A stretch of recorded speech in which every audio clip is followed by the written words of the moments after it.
Hello friends, welcome to Vrindavan P S C world. അപ്പോൾ 10th പ്രിലിംസിൻ്റെ first stage എക്സാമിന് വേണ്ടിയിട്ടുള്ള hall tickets ഒക്കെ വരുന്നത് നാളെയാണ്. ഒന്നാം ഘട്ടം എഴുതാൻ പോകുന്നവർക്ക് മുൻപിൽ ഇനി 2 ആഴ്ചയാണ് ഉള്ളത്. ഈ 2 ആഴ്ച എങ്ങനെയൊക്കെ കാര്യങ്ങൾ മുന്നോട്ട് കൊണ്ടുപോകണം എന്നുള്ളതിനെക്കുറിച്ച് ധാരണയുള്ളവർക്ക് അവരുടേതായിട്ടുള്ള ആ ഒരു കാര്യങ്ങൾ ഫോളോ ചെയ്യാം, അവരുടെ പ്ലാൻ ഫോളോ ചെയ്യാം. ഓക്കെ, ഇനി കൃത്യമായിട്ട് അങ്ങനെ ഒരു പ്ലാനിംഗ് ഒന്നുമില്ല ഈ 2 വീക്സിൽ എന്തൊക്കെ ചെയ്യണം എന്നുള്ളതിനെക്കുറിച്ച്. ഈ 2 ആഴ്ച എങ്ങനെ മുന്നോട്ട് കൊണ്ടുപോകണം, ഈ ഒരു 10th പ്രിലിംസിന് വേണ്ടിയിട്ട് എന്തെങ്കിലും കാര്യങ്ങൾ ഇനി കംപ്ലീറ്റ് ചെയ്യാനുണ്ടോ എന്നുള്ള ഒരു ചിന്തയുള്ളവർക്കും അതുപോലെ തന്നെ അത്യാവശ്യം എല്ലാം നോക്കിയിട്ടുണ്ട്, എങ്കിലും എന്തൊക്കെയോ ഒരു മിസ്സിംഗ് ഉണ്ട് എന്ന് തോന്നുന്നവർക്കും, അതുപോലെ തന്നെ ഓരോ ദിവസത്തെയും ഓരോ മണിക്കൂർ നമ്മൾ എങ്ങനെയൊക്കെ യൂസ് ചെയ്യണം, അല്ലെങ്കിൽ എന്താണ് എത്ര ടൈം വെച്ച് നമ്മൾ ഓരോ കാര്യങ്ങൾ ചെയ്യാമെന്ന് ഒരു ധാരണയില്ലാത്തവർക്ക് ജസ്റ്റ് ഞാൻ എൻ്റേതായൊരു സജഷനാണ് പറയുന്നത്. ഒരു പ്ലാൻ അല്ലെങ്കിൽ എന്താ പറയുക, ഒരു ടൈം ടേബിൾ എന്നൊക്കെ പറയാം. ഇത് 2 വീക്സ്, അതായത് 2 ആഴ്ചയിലേക്ക് ഞാൻ പറയുന്നതാണ്. മാത്രമല്ല, നമ്മൾ 14-ാം തീയതി ജസ്റ്റ് ഓരോ ക്വസ്റ്റ്യൻസ് കുറച്ച് ക്വസ്റ്റ്യൻസ് ഇമ്പോർട്ടൻ്റ് ആയിട്ടുള്ള, ഇപ്പോൾ കറണ്ട് അഫയേഴ്സിൻ്റെ സെക്ഷൻ ആണെങ്കിലും ശരി, അങ്ങനെയുള്ള ഇമ്പോർട്ടൻ്റ് ആയിട്ടുള്ള ഏരിയാസിൻ്റെ വെച്ചിട്ട് ഒരു മോക്ക് ടെസ്റ്റ് പോലെ ചെയ്യാമെന്ന് വിചാരിക്കുന്നുണ്ട്. യൂട്യൂബിൽ കൃത്യം രാത്രി 7:30 വെച്ചിട്ട്. അപ്പോൾ നിങ്ങളുടെ അഭിപ്രായം കമൻറ്റ് ചെയ്യുന്നതിനോടുള്ള. അപ്പോൾ നമ്മൾ ഇങ്ങനെ കണ്ടിന്യൂസ് ആയിട്ട് എല്ലാ ദിവസവും ഇമ്പോർട്ടൻ്റ് ആയിട്ടുള്ള കുറച്ച് ക്വസ്റ്റ്യൻസ് കാണുകയും ചെയ്യും. അപ്പോൾ നമ്മുടെ ഇന്ന് പറയാൻ പോകുന്ന ഒരു പ്ലാനിനനുസരിച്ചുള്ള പഠനവും നിങ്ങൾക്ക് ഫോളോ ചെയ്യാൻ പറ്റുന്നുണ്ട് എങ്കിൽ കേട്ടോ. മാത്രമല്ല, ഇന്ന് ഞാൻ പറയുന്നത് എൻ്റെ ഒരു സജഷനാണ്, എങ്ങനെ ഒരു ദിവസത്തിൽ നമ്മൾ ഏതൊക്കെ സബ്ജക്റ്റുകൾ എത്ര മണിക്കൂർ വെച്ച് സ്പെൻഡ് ചെയ്ത് പഠിക്കണം എന്നുള്ളത്. ഇപ്പോൾ ഈ പറയുന്ന പ്ലാനിനനുസരിച്ച് ജസ്റ്റ് ഒന്ന് ട്രൈ ചെയ്ത് നോക്കുക കേട്ടോ. നിങ്ങൾക്ക് നിങ്ങളുടേതായ മോഡിഫിക്കേഷൻസ് വരുത്താം. ഓക്കെ, അപ്പോൾ അതിന് മുൻപേ ഇപ്പോൾ ഇവിടെ സിലബസിൽ പറഞ്ഞിട്ടുള്ള പോർഷൻസ് ഉണ്ടല്ലോ. ഇപ്പോൾ ഇന്ത്യൻ ജോഗ്രഫി എന്നുള്ളതാണ് ഞാൻ ഈ ഒരു സിലബസിൽ പറഞ്ഞേക്കുന്ന സെക്കൻഡ് പറഞ്ഞേക്കുന്ന ആ ഒരു പോർഷന് ഞാൻ നെയിം ചെയ്തിട്ടുള്ളത്. അപ്പോൾ ടൈം ടേബിളിൽ ഞാൻ അങ്ങനെ കൊടുത്തിട്ടുണ്ടാവുള്ളൂ. ഓക്കെ, പിന്നത്തത് ഇന്ത്യൻ ഹിസ്റ്ററി ഇങ്ങനെ എഴുതിയിട്ടാണ് പോയേക്കണത്. ഇതിന് ഓരോ പോർഷനും ഇത് ഒരൊറ്റ ടോപ്പിക്കായിട്ടും, ഒരു ടോപ്പിക്ക് ഊർജ്ജ മേഖലയും ഗതാഗത വാർത്താവിനിമയ മേഖലയും പുരോഗതി, അതൊരു ടോപ്പിക്ക്, അങ്ങനെ സെപ്പറേറ്റ്, അതായത് ഇത് ഒരെണ്ണം എന്നുള്ള രീതിയിലാണ് പോയേക്കണത്. അത് നിങ്ങളുടെ ഇതിനനുസരിച്ച് സ്പ്ലിറ്റ് ചെയ്ത് എങ്ങനെ വേണമെങ്കിലും ചെയ്യാം. ഓക്കെ, അപ്പോൾ ആദ്യമേ തന്നെ പറയട്ടെ, ഞാനിവിടെ ഉദ്ദേശിക്കുന്നത് ഒരു ടോപ്പിക്ക് എടുത്തു കഴിഞ്ഞ് കഴിഞ്ഞാൽ ആ ടോപ്പിക്ക് കംപ്ലീറ്റ് പഠിക്കുന്ന കാര്യമല്ല ഞാനിവിടെ പറയുന്നത് കേട്ടോ. നമ്മൾ ആവശ്യമുള്ളത് മാത്രം ഈ 2 വീക്സിൽ പഠിക്കാനാണ് ശ്രമിക്കുന്നത്. ഓരോ സബ്ജക്റ്റിലെ ഓരോ ടോപ്പിക്ക് എടുത്തു കഴിഞ്ഞാൽ അതിൽ വേണ്ടത് മാത്രം, ഇമ്പോർട്ടൻ്റ് ആയിട്ടുള്ളത് മാത്രം പഠിക്കാൻ ശ്രമിക്കുക. എന്നാൽ മാത്രമേ അത് നല്ല രീതിയിൽ നമുക്ക് ഗുണം ചെയ്യുകയുള്ളൂ. വാരി വലിച്ച് പഠിക്കുന്ന സിസ്റ്റം അല്ല ഞാൻ പറയുന്നത്. ഇപ്പോൾ ഈ ഒരു കുറഞ്ഞ ടൈമിൽ നമുക്ക് ഉപ്പ് തൊട്ട് കർപ്പൂരം വരെയുള്ള കാര്യങ്ങൾ നോക്കാൻ സാധിക്കുകയില്ല. ഇതുവരെ ചോദ്യപേപ്പറുകളൊക്കെ കണ്ടിട്ടുള്ളവർക്ക്, ഇപ്പോൾ LDC ആണെങ്കിലും LGS ആണെങ്കിലും ഡിഫറെൻറ്റ് സ്റ്റേജസ് ക്വസ്റ്റ്യൻ പേപ്പേഴ്സൊക്കെ മനസ്സിലാക്കിയിട്ടുള്ളവർക്കും പ്രീവിയസ് ഇയർ പേപ്പേഴ്സൊക്കെ അനലൈസ് ചെയ്തിട്ടുള്ളവർക്കും മനസ്സിലാകും ഏതൊക്കെ പോർഷൻസ് ആണ് ഏറ്റവും കൂടുതൽ പ്രാധാന്യമുള്ളത്, റിപ്പീറ്റഡ് ആയിട്ട് ചോദിക്കുന്നത് എന്നുള്ളതൊക്കെ. നിങ്ങൾ കൂടുതൽ വീഡിയോസ് കാണാറില്ല യൂട്യൂബിൽ, റിപ്പീറ്റഡ് ആയിട്ട് ചോദിക്കുന്നത് എന്നൊക്കെ പറഞ്ഞിട്ട്. എന്തുകൊണ്ടാണ് അത്രയും ക്വസ്റ്റ്യൻ പേപ്പേഴ്സും മറ്റുള്ള കാര്യങ്ങളൊക്കെ എല്ലാവരും ഡിസ്കസ് ചെയ്യുന്നത്? കാരണം ഏകദേശം അത് അങ്ങനത്തെ ഒരു പാറ്റേണിൽ തന്നെ ചോദിക്കുന്നുണ്ട്. അപ്പോൾ നമ്മൾ ഇവിടുത്തെ ടൈം ടേബിളിൽ പറയുന്ന ഓരോ സബ്ജക്റ്റും പറയുന്നത് എത്ര മണിക്കൂർ വെച്ച് സ്പെൻഡ് ചെയ്യാനാണ് പറയുന്നത്. ആ മണിക്കൂറിൽ നിങ്ങൾ ഏറ്റവും പ്രാധാന്യമുള്ള കാര്യങ്ങൾ മാത്രം ആ ടോപ്പിക്കിൽ പഠിക്കാൻ ശ്രമിക്കുക. എന്നാൽ മാത്രമേ ആ ഒരു സ്പെസിഫൈഡ് ടൈമിനുള്ളിൽ തീരുള്ളൂ. ഇത്ര മണിക്കൂർ കൊണ്ട് ഇതൊക്കെ പഠിച്ച് തീരുമോ എന്നുള്ള ചോദ്യത്തിന് ഉത്തരമാണ് ഞാനിപ്പോൾ പറഞ്ഞത്. ഈ ചുരുങ്ങിയ സമയത്ത് നമുക്കതേ ചെയ്യാൻ സാധിക്കുകയുള്ളൂ. അപ്പോൾ ഫസ്റ്റ് തന്നെ പറയട്ടെ, ഒരു 8 hours മിനിമം നിങ്ങൾ പഠിക്കാൻ ശ്രമിക്കുക. ഓക്കെ, മിനിമമാണ് ഞാൻ പറയുന്നത്. മാക്സിമം എത്ര വേണമെന്നുള്ളതൊക്കെ നിങ്ങളുടെ ചോയ്സാണ്. ഓക്കെ, അങ്ങനെ കൂടുതൽ പഠിക്കാൻ പറ്റുന്നവർക്ക് അങ്ങനെ പഠിക്കാം. ഇപ്പോൾ വീട്ടമ്മമാരായിട്ടുള്ളവർക്കും അതുപോലെ തന്നെ എന്തെങ്കിലും വർക്ക് ചെയ്യുന്നവർക്കും വേറെ എന്തെങ്കിലും കാര്യങ്ങളൊക്കെ ഉള്ളവർക്ക് ആ ഒരു ഉദ്ദേശിച്ച ടൈമിനൊക്കെ അനുസരിച്ച് പഠിക്കാൻ പറ്റിയെന്ന് വരില്ല. ഓക്കെ, കുറേയൊക്കെ കഷ്ടപ്പെട്ട് ഇത്ര മണിക്കൂറൊക്കെ പഠിക്കാൻ ശ്രമിക്കുന്നവർ. അപ്പോൾ വേണമെങ്കിൽ അതാണ് മിനിമമാണ് ഞാൻ 8 മണിക്കൂർ പറഞ്ഞത്. അപ്പോൾ അതിൽ കുറച്ച് പഠിക്കാൻ പറ്റുന്നുള്ളൂ എന്നുള്ളത് വെച്ച് നിങ്ങൾ സങ്കടപ്പെടുകയൊന്നും വേണ്ട. എത്ര മണിക്കൂർ പഠിച്ചാലും പഠിക്കുന്ന കാര്യം ഏറ്റവും കോൺസെൻട്രേഷനോട് കൂടി പഠിക്കുക. മാത്രമല്ല, ആവശ്യമുള്ളത് മാത്രം പഠിക്കാൻ ശ്രമിക്കുക.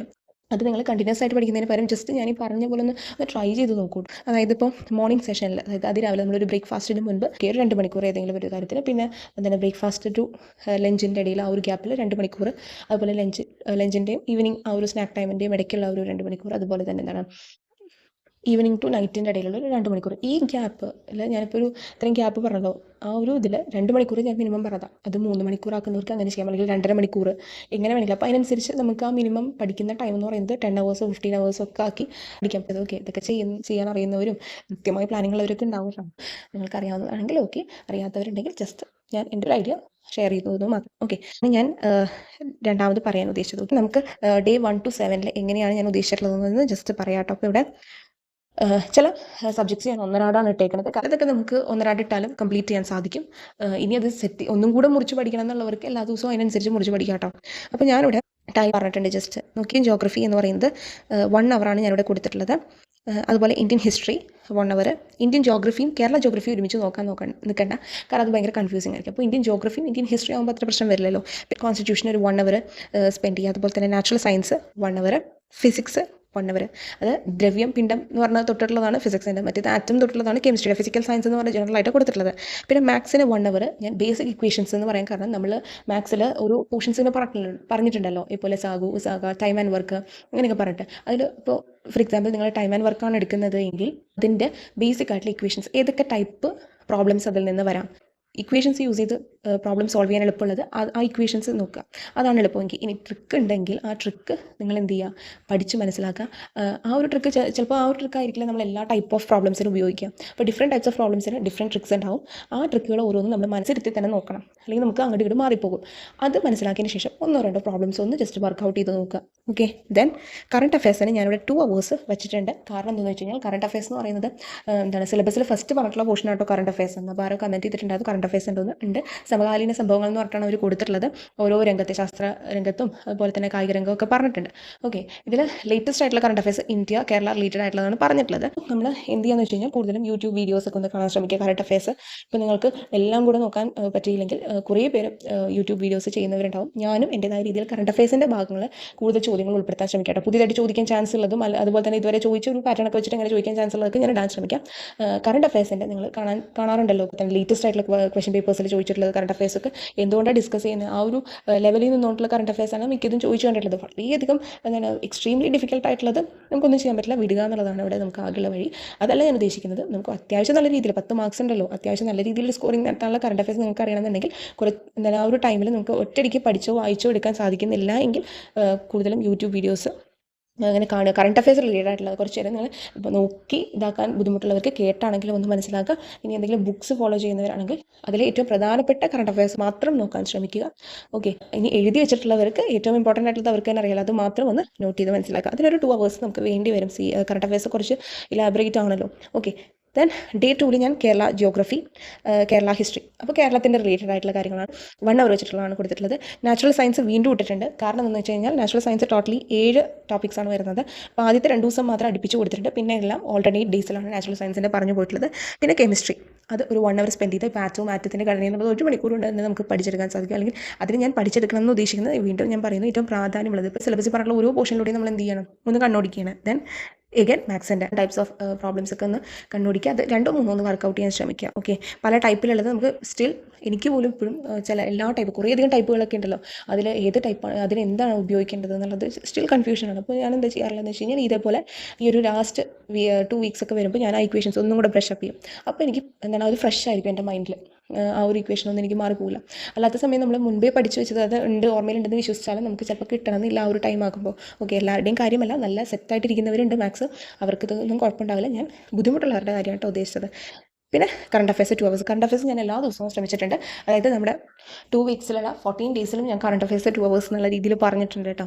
ദെൻ എഗൈൻ നമ്മൾ ഫസ്റ്റ് ഡേയിൽ കണ്ട അതേ കാര്യങ്ങളൊക്കെ തന്നെയാണ് ഇവിടെയും വരുന്നത്. ഓക്കെ, 1 hour വെച്ചിട്ട് ഉള്ള കാര്യങ്ങൾ ഇത് ഓൾട്ടർനേറ്റ് ഡേയ്സിൽ ഞാൻ ജസ്റ്റ് റിപ്പീറ്റ് ചെയ്ത് ഇങ്ങനെ എഴുതിയിട്ടുണ്ട്. ഇതാണ് ഞാൻ ഉദ്ദേശിച്ചത്. അപ്പോൾ ഇവിടെ എന്താണെന്ന് വെച്ച് കഴിഞ്ഞാൽ ഓൾട്ടർനേറ്റ് ഡേയ്സ് ആണ് ചിലത്. ഇപ്പോൾ നാച്ചുറൽ സയൻസ് അതുപോലെ തന്നെ ഞാൻ പറഞ്ഞ ഇന്ത്യൻ ജോഗ്രഫി, ഇന്ത്യൻ ഹിസ്റ്ററി, ഇപ്പോൾ നമുക്ക് ഒരു ദിവസം തന്നെ എല്ലാ സബ്ജക്റ്റും നോക്കി എന്നുള്ള ഒരു എന്താ പറയുക ഒരു ഭയങ്കര പഠനം ഭയങ്കര മെസ്സായിട്ട് തോന്നില്ല.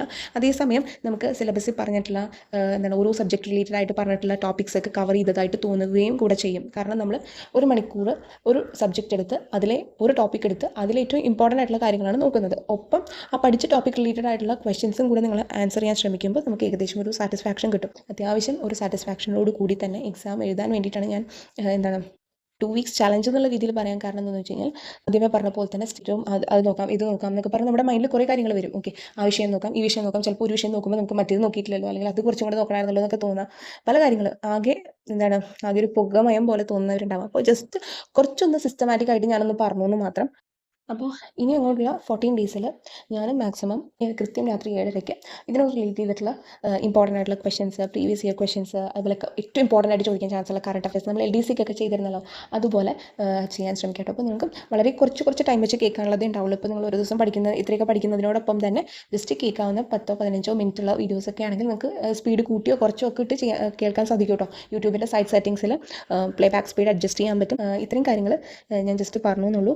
അപ്പോൾ നാളെ അറിയാം നമുക്ക് ആർക്കൊക്കെയാണ് ഹോൾ ടിക്കറ്റ് വരുന്നത് എന്നുള്ളത്. അതിനനുസരിച്ച് കൃത്യമായിട്ട് ഈ 2 വീക്സ് ബുദ്ധിപൂർവ്വം നിങ്ങൾ ഒന്ന് പ്ലാൻ ചെയ്യുക കേട്ടോ. എങ്ങനെ ഏതൊക്കെ രീതിയിൽ നമ്മൾ വെറുതെ വിഷമിച്ചിരിക്കാൻ നിൽക്കാതെ, അതായത് ഒന്നും കൃത്യമായിട്ട് നോക്കിയിട്ടില്ലല്ലോ എന്നൊന്നും ചിന്തിക്കാൻ നിൽക്കേണ്ട. ഈ 2 ആഴ്ച നമ്മൾ എങ്ങനെ യൂസ് ചെയ്യണം എന്നുള്ളത് ഇതാക്കുക. ഇത് എൻ്റേതായൊരു ഐഡിയ ഞാൻ തന്നു എന്നുള്ളൂ. നിങ്ങൾക്ക് നിങ്ങളുടേതായ വ്യൂ പോയിൻ്റ് ഉണ്ടാവും, ഇങ്ങനെയൊക്കെ ചെയ്യണം എന്നുള്ളതുണ്ടാവും. അപ്പോൾ നിങ്ങൾക്ക് അതിനനുസരിച്ച് ചെയ്യാം. ഇനി ഇത് ഫോളോ ചെയ്യണം എന്നുള്ളവർക്ക് അങ്ങനെ ചെയ്യാം, അല്ലെങ്കിൽ ഇതിലെന്തെങ്കിലും മോഡിഫിക്കേഷൻസ് ഇനിയും വരുത്തണം അതിനനുസരിച്ച് ചെയ്യുന്നതല്ലേ കുറച്ചും കൂടെ നല്ലതെന്ന് തോന്നുന്നവർക്ക് അങ്ങനെയും ചെയ്യാം കേട്ടോ. ഓക്കെ, അപ്പോൾ ഇന്നത്തെ വീഡിയോ ഇത്രയേ ഉള്ളൂ. വീഡിയോ ഇഷ്ടപ്പെട്ടിട്ടുണ്ടെങ്കിൽ ലൈക്ക് ചെയ്യുക, ഷെയർ ചെയ്യുക, സബ്സ്ക്രൈബ് ചെയ്യാത്തവർ സബ്സ്ക്രൈബും കൂടെ ചെയ്തേക്കാം കേട്ടോ. അപ്പോൾ നെക്സ്റ്റ് വീഡിയോയിൽ കാണാം. Thank you for watching.